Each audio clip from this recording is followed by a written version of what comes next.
Quick Draw. 24 Tage, 24 Menschen, 24 Geschichten. Ein Podcast-Adventskalender des österreichischen Gewerbevereins ÖGV und der Podcast-Agentur Quick Draw.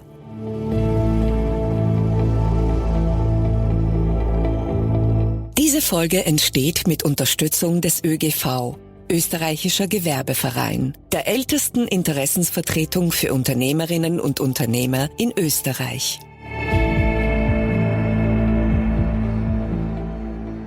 Einen wunderschönen guten Morgen wünsche ich. Mein Name ist Sascha Ladurner und ich freue mich, Sie in diesem Montag, den 8. Dezember, begleiten zu dürfen. Falls Ihnen am heutigen Feiertag in Wien eine junge Dame entgegenkommt, die an der einen Hand ihren Hund an der Leine hält und mit der anderen versucht, einen Roboter unter Kontrolle zu halten, erschrecken Sie nicht. Sie sind nicht in den Dreh eines Science-Fiction-Films geraten, sondern vermutlich gerade Emily Kate Genatowski begegnet. Sie lebt zu Forschungszwecken mit einem humanoiden Roboter zusammen. In der heutigen Folge erklärt uns Emily, wie sich so ein Roboter im echten Alltag schlägt und wie gefährlich zum Beispiel Stiegensteigen ist, warum der Roboter keine Monatskarte bei den Wiener Linien kaufen darf und wie die Haushaltsversicherung das alles für einen schlechten Scherz hält. Wir sprechen über Europas Rolle zwischen den USA und China, über Datenschutz, den EU-AI-Act und stellen uns die Frage, wer entscheidet eigentlich, wie viel Robotik wir in unserem Leben überhaupt wollen? Emily Genatowski hat übrigens sowohl auf der renommierten Columbia University als auch in Harvard einen Abschluss gemacht. Nur Deutsch wurde ihr als Amerikanerin nicht in die Wiege gelegt. Deshalb führen wir das Interview in Englisch. Auf unserer Website 24geschichten.at finden Sie eine deutschsprachige Zusammenfassung des Gesprächs. Aber jetzt Bühne frei für Emily Kate Genatowski. Vor dem Interview hören Sie noch eine kurze Information des österreichischen Gewerbevereins. Eine Information des österreichischen Gewerbevereins. Für Unternehmerinnen und Unternehmer ist Selbstreflexion nicht nur selbstverständlich, sondern eigentlich überlebenswichtig. Jetzt würde mich interessieren, macht das der österreichische Gewerbeverein eigentlich auch? Und das frage ich jetzt einfach mal ÖGV-Generalsekretär Stefan Blahut. Stefan, denkt ihr eigentlich auch darüber nach, was ihr getan habt und wie ihr das in Zukunft besser machen könnt? Und wenn es jetzt nur eine Sache gäbe, die du am ÖGV ändern könntest, was wäre das? Ja, natürlich denken wir darüber nach, was wir besser machen können. Der ÖGV muss schneller werden. Also das ist einfach der Zug der Zeit. Viele Dinge werden automatisiert, können automatisiert werden. Und da muss auch ein Verein, der die Dienstleistung, Veranstaltung, Austausch, Vertrauensaufbau etc. anbietet, einfach viel flotter werden. Das müssen wir uns vornehmen, das müssen wir auch besser hinkriegen. Dafür braucht es aber umgekehrt auch aktive Mitglieder und wie gesagt, alle unsere Mitglieder haben ja ein Leben neben dem Verein auch. Familie, Beruf, Hobby ist alles wichtiger als der österreichische Gewerbeverein. Und da, wenn wir schneller werden, wenn wir cleverere Angebote haben, wenn uns dann gelingt, dass wir bei den Mitgliedern die Prioritätenliste 30 verlassen und Richtung 15, vielleicht in die tiefen Zehner kommen, da wäre schon viel gewonnen.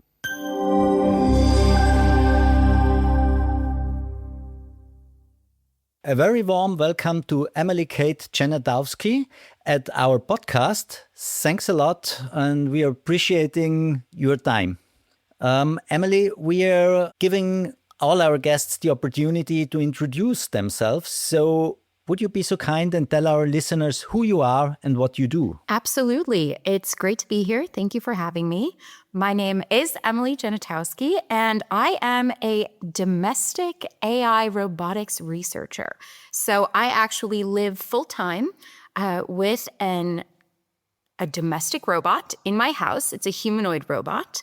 And as well, I am also a doctoral candidate at the University of Vienna. And I speak and write and in general just share my experience, and hopefully will help inform other people how to develop their own views on how they feel about domestic robotics. Okay, so the most important questions for everyone is, will I still see the rise of the machines, or is that more a problem for my kids? Then you will see.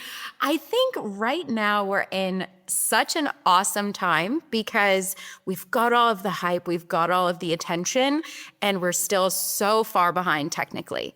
So we still have a really long way to go. But since we have so many eyeballs on this sort of issue of the rise of the machines, we're sort of able to hammer out all of the issues before they really become capable enough. So I would say that we can shoulder the burden of all of the debates, and then the kids can enjoy the fruits of that labor. That's good to hear. But now, you said you really live with a humanoid robot in your home. So what is that all about? Or can you tell us how it is living with a robot? Is it like having a dog, or is it like having a kid, or is it in between, or is it something totally different? It is like having the most frustrating piece of machinery ever in your household at the moment. So everybody always asks, is it a partner, a roommate? Is it a pet or a kid? It's sort of like having a toddler in a way, because it runs into everything. It's very hard to control. It's kind of crazy. But it is definitely an experience that is quite unique because, like I said, I mean, we're still so far away from them actually being helpful that right now it's more about what I call the comedy of errors. So finding all of the pain points, finding all of the failure points, and then trying to bring those topics with humor, with personality, with connection to other people and say, okay, if this were you, what would you do? How would you handle this? And I'm talking about things that are either regulatory, legislative, cultural, societal, these different issues that come up. But right now, it's just frustrating on a day-to-day basis because it can't do too much and it can't do anything well yet. But it's a super interesting experience. Yeah, that gives me an answer to another question, because I really wanted to ask you how capable it is for helping in the daily life stuff. But it sounds now it's not really a help. It's more work for you and for your research. Absolutely. I like to joke. Everyone says, does it get you your morning coffee? And I always hold up the battery and I say, no, I get it. It's morning coffee every morning. So yeah, it's not very helpful, obviously, around the house at this point. It is definitely more work to have it, carry something or do anything than just going and getting it myself. So it's definitely on the capacity side, not ready, but that was the exact sort of inflection point that I wanted to get ahead of in terms of raising all of these different debates that are these societal, regulatory, cultural debates. Because once they actually reach the point where they are so helpful that they will reach a mass market appeal, it's going to be too late to bring these topics up and bring them forth for public discourse.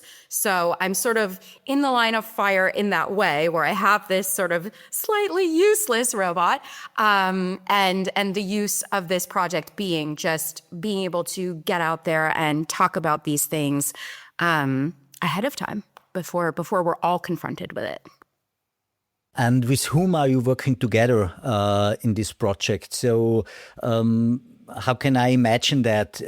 You have this robot at your home, you're doing stuff with him. So who's getting all the information and trying to make him better? Because I assume you're not the one who's writing the programs and the code You would be correct. behind the scenery. You would be correct. I am a humanist, and people always say, oh my gosh, you built this robot. I say, no. So I customized it, but other people have built it. So I work with an engineer. And the engineer sort of tries to adapt some of the programming in order to develop some skills. And then I also work, interestingly enough, with some legal professionals in terms of discussion about different topics surrounding regulatory measures. some people who have worked on the EU AI Act, and it's a very interesting sort of group. And then I also, interestingly enough, when I think about my team, it's so many people because this really is a systems act. So inviting this robot into my home and into my life, I routinely say, okay, my dog is one of the first, if not the first dog to live with a robot. My friends take it, for matcha and go take it out to dinner. And my neighbors always walk past and say, oh, where's the robot? We want to come and say hi to the robot. So it's sort of everyone is involved in some way, and it's not as isolated as being sort of in a lab or something like that. I've really tried to make it a community topic, to include my friends, include my family. So the team, if we shall define it, is quite large. And especially because it's very difficult to maneuver the robot, especially if we have to bring it to an event or something like that. Oftentimes my neighbors get a knock at the door and I say, please, I need your help bringing it down the stairs. Please help me. So we have a lot of people involved, which is very funny.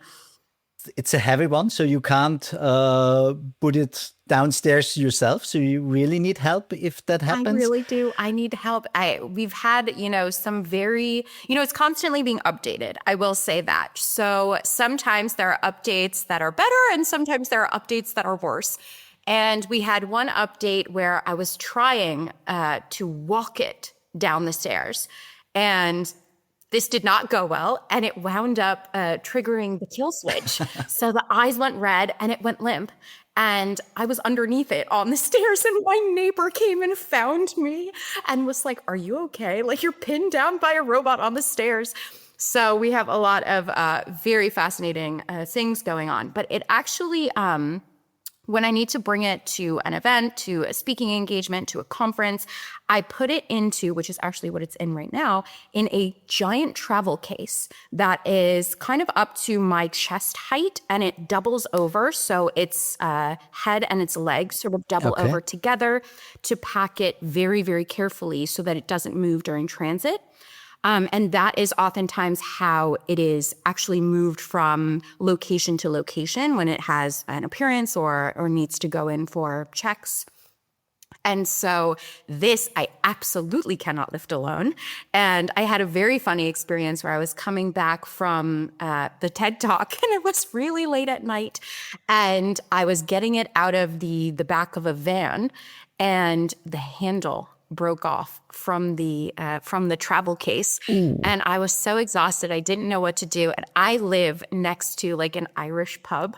And I just went into the Irish pub. I said, can any strong people come out and help me with this? And all these guys came out with their pints of beer and helped me to move this giant case with the robot into my house. And then one of them said, well, what's inside of this? And I said, oh, it's a robot. And they didn't believe me. And they were like, there's no way we're moving the robot right now. It was such a funny experience. And then I opened the case for them and I said, no, really, look. And they were like, this is the craziest night ever.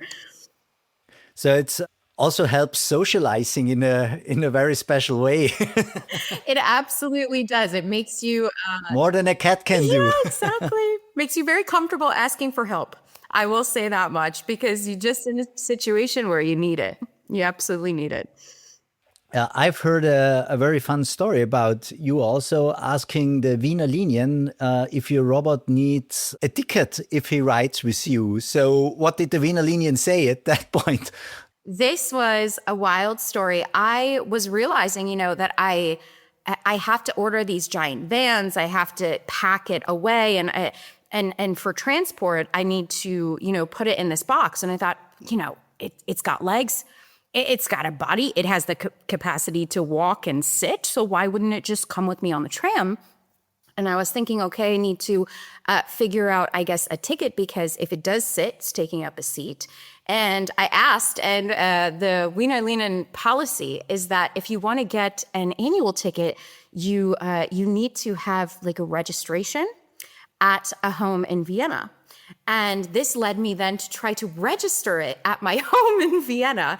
And I mean, the comedy of errors of the bureaucracy of this is so fantastically amusing and so ridiculous at this point. But it's just kind of funny to go through the motions, to ask these people and see on their faces, what are you talking about? A ticket for a humanoid robot? Yeah, because they don't believe you if you ask something Yes, like nobody believes me. I got hung up on by my insurance agency because I called them. I said, I need to raise my insurance. I need my home insurance to be, beefed up. I need more because this thing is, clunking around my house.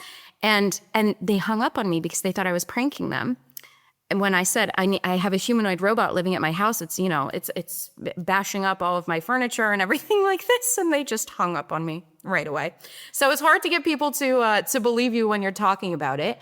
But I think the great thing is that these stories do bring humor. They bring sort of this fantastical element, and then it becomes a discussion. Should they have a ticket on the tram? I think yes, because they're taking up a seat and they're using this service that's provided, by the city that is a paid service. And in the same way that maybe we need to develop some very interesting insurance policies for autonomous robotics. If they're acting alone, who's responsible? Who's taking out the Is it the robot who's responsible? Yeah. Is it the owner of the robot? Is it the company? So there are so many fascinating questions that just run into just by living life and being curious and not being afraid to call up and ask if you can have a ticket for a robot.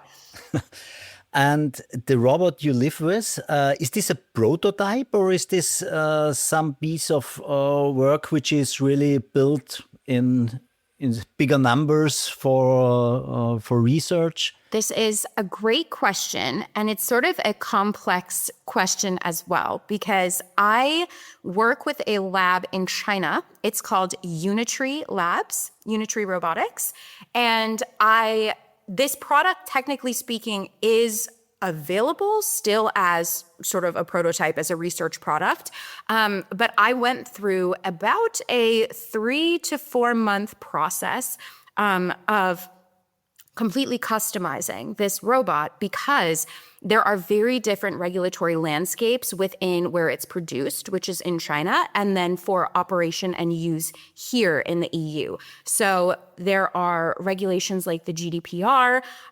So we needed to make sure that there's no data that's stored, that if there is any data that is temporarily stored, that it's stored on servers that are located here within the EU. For the EU AI Act, we had to go through a whole process of sort of understanding what the risk factors are, trying to mitigate those risks. Obviously, there's no biometric data that's taken. So there was a very interesting process of being able to dive really deep into the minutia of the laws of this landscape and then adapt a product that was originally designed and manufactured specifically for a very different regulatory landscape where the concept of surveillance or human dignity or privacy or these types of things are not necessarily as top of mind as they are here for the regulation. And what are you doing with this thing? You have it at home and then what? You put the on button in the morning and what happens next? So I do like to take my dog out for a walk every morning, and I like to bring it as many times as I can with me because it's really about observing how people interact with it, what comes up about the interactions. So we will go on a walk with my little dog in the morning time, go out into the square. I live on a beautiful Viennese square. And I observe how people interact. I observe there's very interesting differentiation between different cultures, different age groups, gender, all of these different aspects that influence how people interact with it.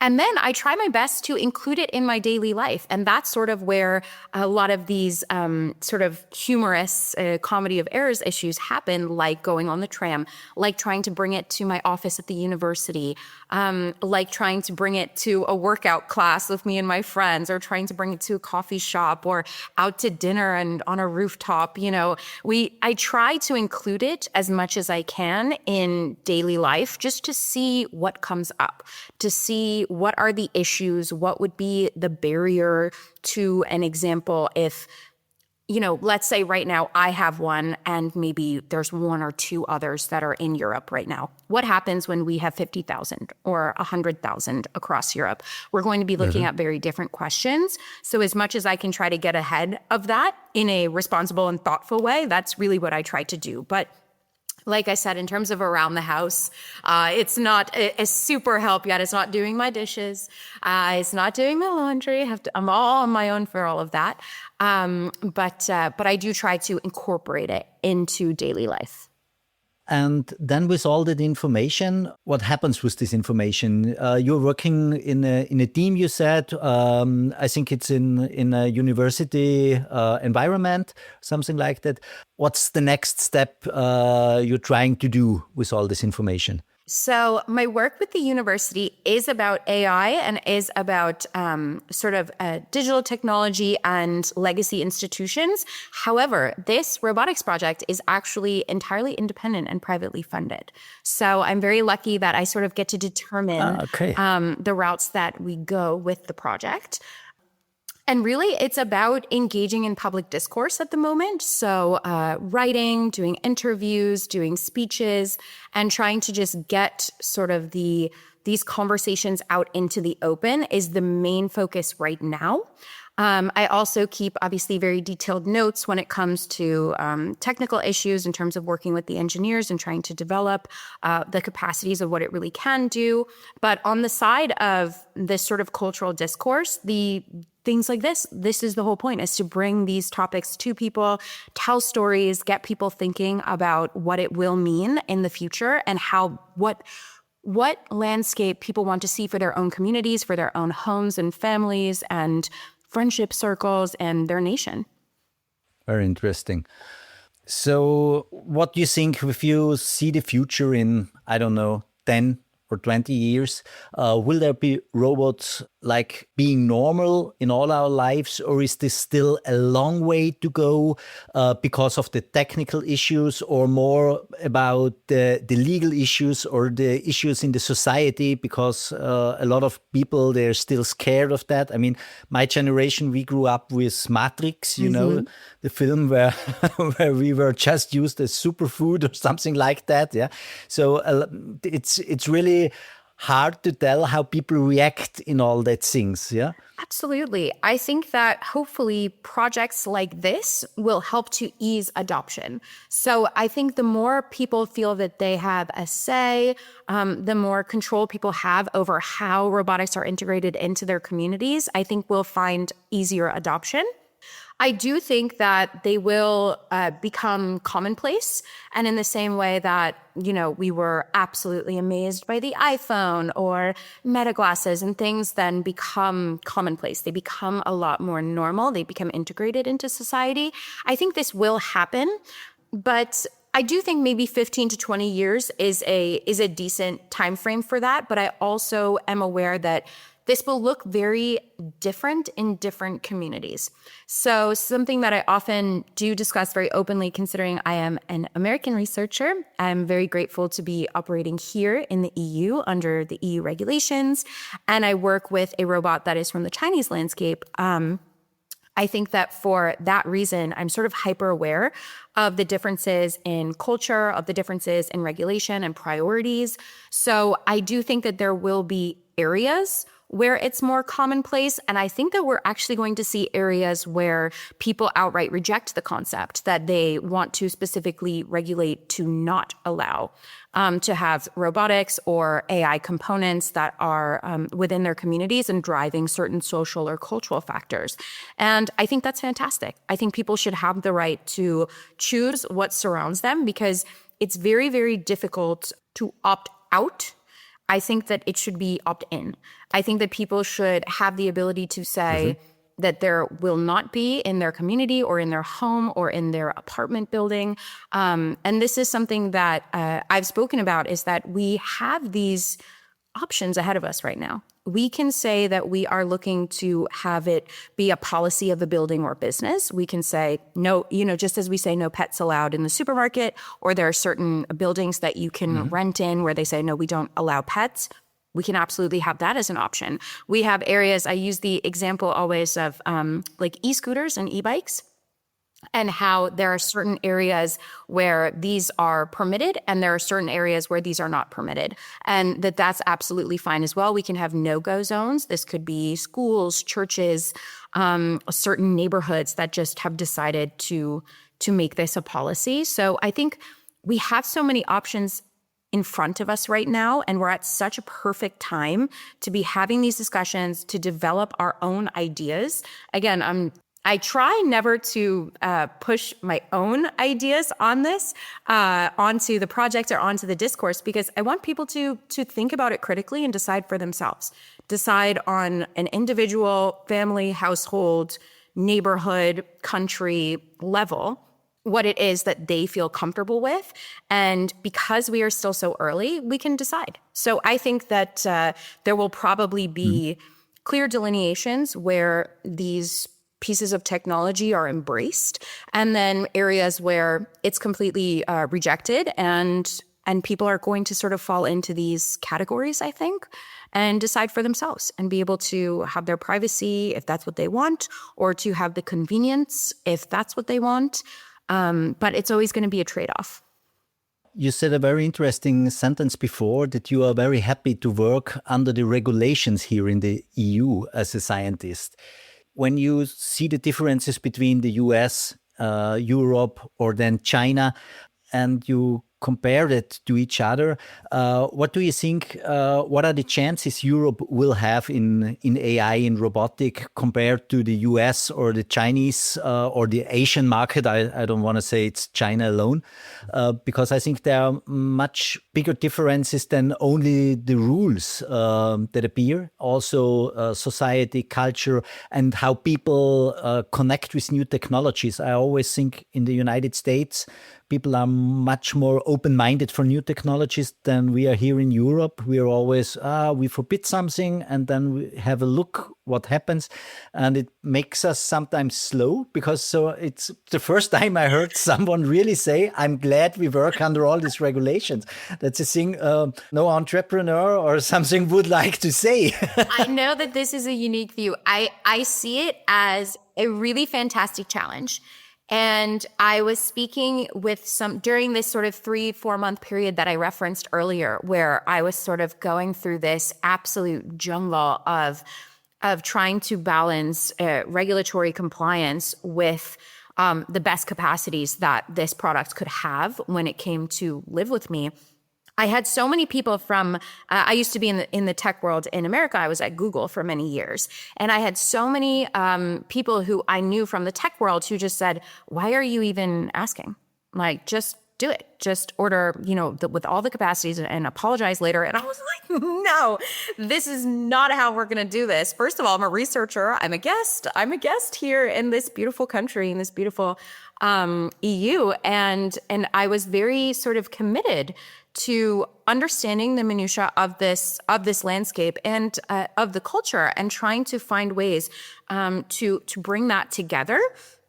There were a few topics here, and one of them is actually very interesting, which is that in the US, because there are a lot fewer protections for people and their data, the questions and the interactions that I receive from Americans versus from Europeans are very different, because Europeans come at this already knowing we're protected. Our data is protected. And I think that that's really fascinating, because the questions from the US based people that I speak to about this project are all, I bet it's, turning on and watching you at night. I bet it's collecting all of your data. I bet it's doing all these things.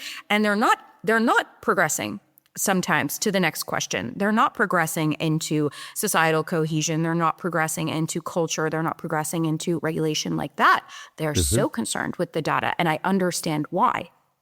Because of the regulatory landscape they're under, because of the culture that they're under, because of the economic system that they're under, this is top of mind.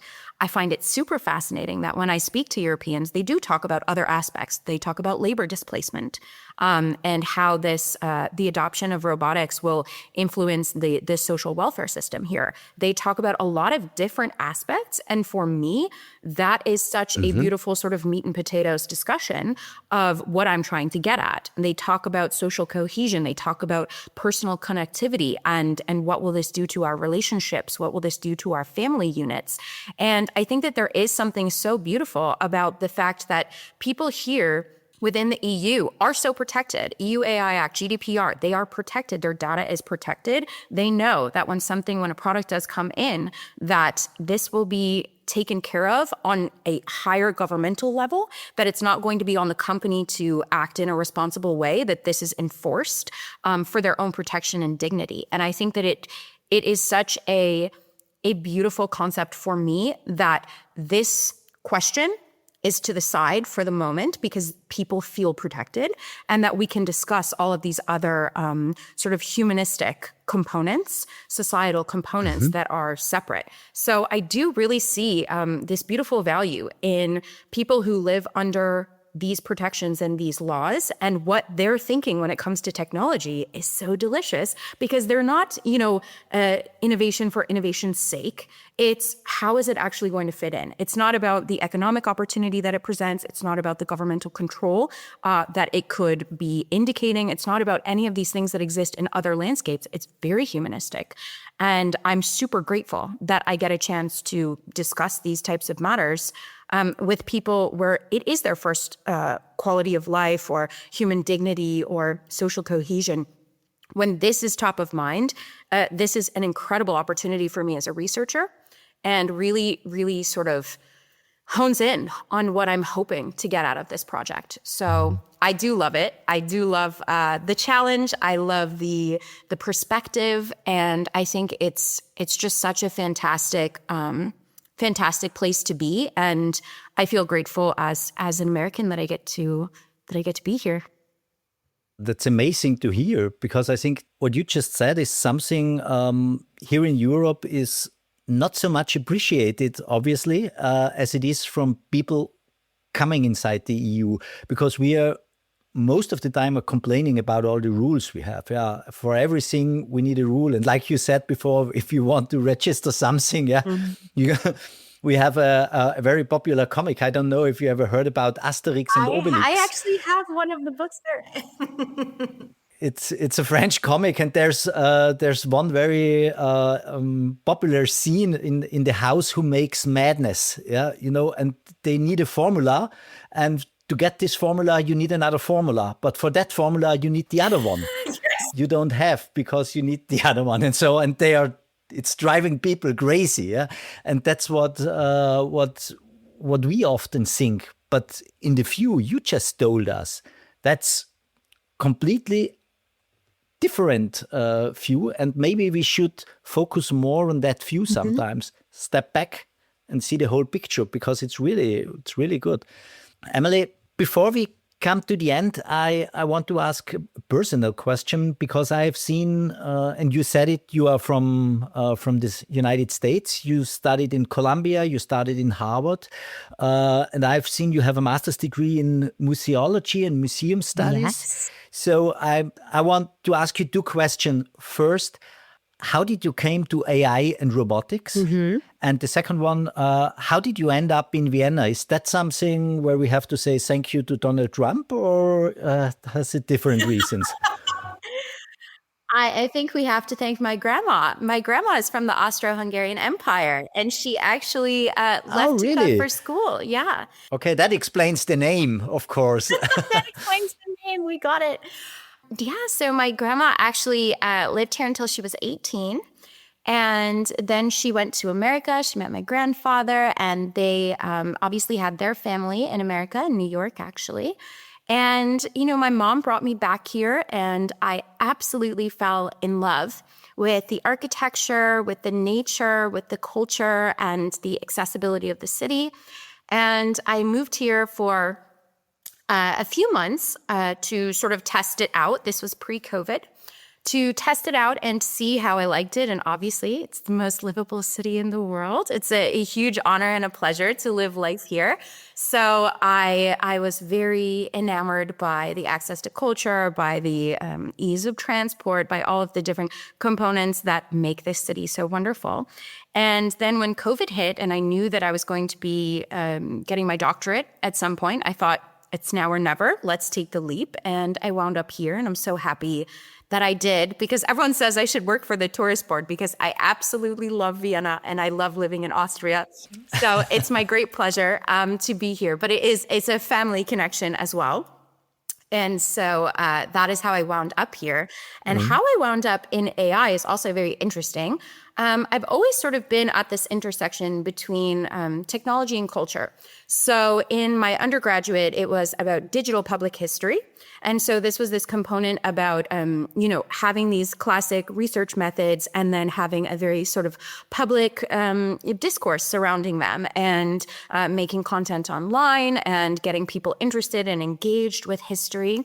And in my master's, it was the same. So I specialized in digital aspects of museum management. So content management systems and website backends and campaigns online. So everything has always been sort of about taking very traditional academic aspects and then bringing them to the public through digital means. And I do definitely see my work now as a continuation of that. I'm working in the home. I'm working with sort of very traditional institutions, with academic institutions, working within the home, the oldest institution, and then sort of discussing and bringing that about. And in terms of how I got to AI, so I was at Google for many years, and I managed for Google Arts and Culture. So within this was sort of the perfect meeting place of sort of my cultural background and then my digital background, where I managed a lot of digitization projects for the North American branch of Google Arts and Culture, and then a lot of sort of the educational aspects as well. And in this, I worked with the lab in Paris on a few at Google Arts and Culture on a few projects that had to do with natural language processing first, and then other AI components. And I sort of got this taste just within the confines of my job that I already was managing. And this was, I would say, maybe now about like 8 years ago. So this was a while back, and we were working with these products. We were working with people who we were really bumbling around a lot, because this was a time when we were running into a lot of issues. And this gave me a good perspective on how to view what I think people would term failure or pain points in early adoption and in sort of deploying a piece of technology into an application and having every single thing go wrong, and embracing it and saying, oh, we found something that went wrong. Great, let's attack it, let's fix it. Let's figure out what went wrong. Let's figure out how we can change the underlying technology so that it fits with our application and that we can, send out either a product or a project and be confident in it as it reaches the public. So this was a really sort of fantastic era to be in the mix at Google, for sure, when we were starting to deploy all of these different pieces of technology. And then from there, I had a love for AI because I was working with sort of this early development and early application of it. And then, funnily enough, the way that I went from AI to AI robotics is that I was following all of these AI discussions online, and I saw a TikTok about AI robotics and humanoid robotics in the home. And it piqued my interest, and I was thinking about it for days. And I actually contacted, just through the form on the website, I contacted Unitree first, the ones that I actually work with now. And I said, I have a little dog and she's so small. And I wonder, how do the robots interact with the dogs in the home if you're bringing them to the homes? And they said, oh, we have no idea. Our robots have never met a dog. And I said, well, that feels like a small oversight. And I think maybe we should talk. And I was asking you about, all of these different components that have to do with everyday life in the home. I was, as you can see if you can see, I have a lot of antiques in my house. This is a very delicate home. I have a lot of friends who have recently had beautiful babies. And so I was asking about all of these different questions, dogs and children and guests and antiques and delicate items. And the answer coming back from everything was, well, we actually never tested that. And I thought, well, you are not ready to go to market in the West. Let's discuss. So I'm happy to say it was a TikTok video and my love for my beautiful little Pomeranian that brought me down this road to saying, listen, you guys need somebody to come in and actually live daily life with one of these things, because you can't go to market without these things worked out. And so I'm sort of gathering all of this information and understanding how, the home is this chaotic, messy place where, there's things on the floor. Okay, it trips if there's a Lego on the floor. That's a problem. If you have little kids, or, my dog will put a treat under the carpet and make the carpet, stand up a little bit. It trips and falls over. These are real world issues that we really need to get out ahead of. So that is sort of my very winding path towards AI robotics research, but that's how it happens. That's how it happens. Cool story. Well, Emily, I think we could talk much longer, and I'm pretty sure we will do it again, because it's a real interesting theme. And I'm very glad you took a little bit of the myth and the fear out of this robotic theme. I think most of us still have. So it was really good talking to you, and I really appreciate your input and your knowledge. So thank you very much. Christmas is just in front of us. So if you have one wish for robotics or something like that, what would it be? That's such a good question. I would say that people are open to discussion, that people are open to chatting about it, to meeting a robot, and to talking about it over the dinner table with their family, and figuring out what their own views are, and then engaging and getting involved in the process before they're all here. So that would be my main wish. So, yes, and to all our listeners, if you see a nice young woman walking with a robot here in Vienna, it's not the spritzer you had, it's real. It's true. Thanks a lot for talking to us, Emily.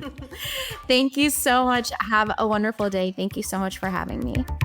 You're charging our battery.